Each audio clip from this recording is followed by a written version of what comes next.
2 महीने के अंदर में राज्य में आचार संहिता लगने वाला है और ऐसे समय में आपका क्या षड्यंत्र है? ये काम करने के लिए आपको कम से कम 1 से 2 साल का समय लगेगा। हमारे राज्य से 3 से 4 करोड़ की आबादी जो दूसरे राज्य में मजदूरी करने के लिए गए हैं, कोई अपना काम धंधा छोड़कर, नौकरी छोड़कर बिहार में कैसे आएंगे? तो उनका वोटर लिस्ट में नाम नहीं जुड़ेगा।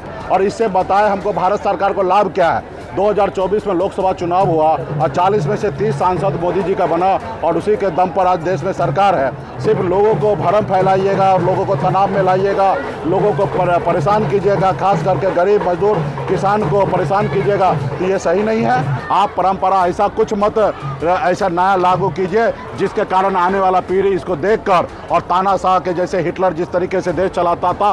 वीआईपी सुप्रीमो मुकेश सहनी एक बार फिर से प्रधानमंत्री मोदी और चुनाव आयोग पर जमकर बरसते नजर आ रहे हैं। उनका कहना है कि वोट का अधिकार नहीं होता तो एससी एसटी पिछड़ा की कोई पहचान नहीं होती। वोट की ताकत को संभाल कर रखना जरूरी है।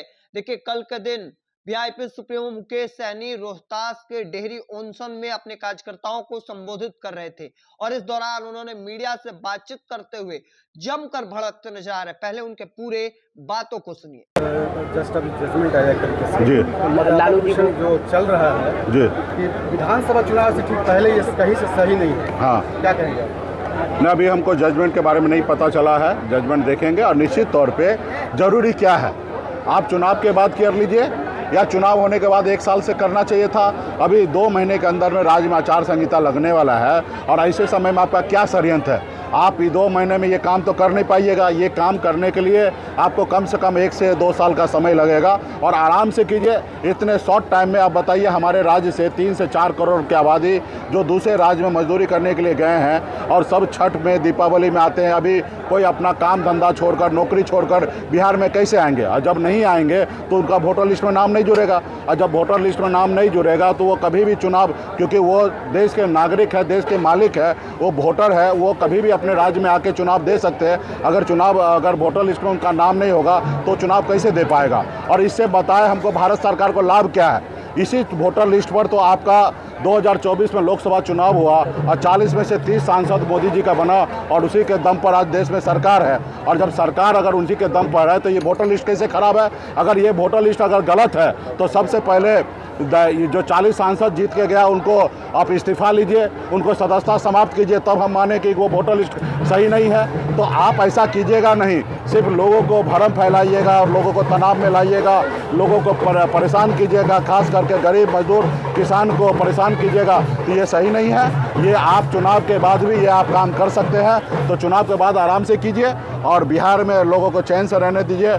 जनता जो है वो मालिक है, उनको ये जो चुनाव का समय जो होता है, लोकतंत्र का बड़ा पर्व होता है, उस पर्व में सभी लोगों को आप सही से पर्व का हिस्सेदार बनने दीजिए। यही मैं चुनाव आयोग से कहना चाहता हूँ, देश के प्रधानमंत्री से कहना चाह रहा हूँ कि यहाँ पे जनता का भावना के साथ रहिए।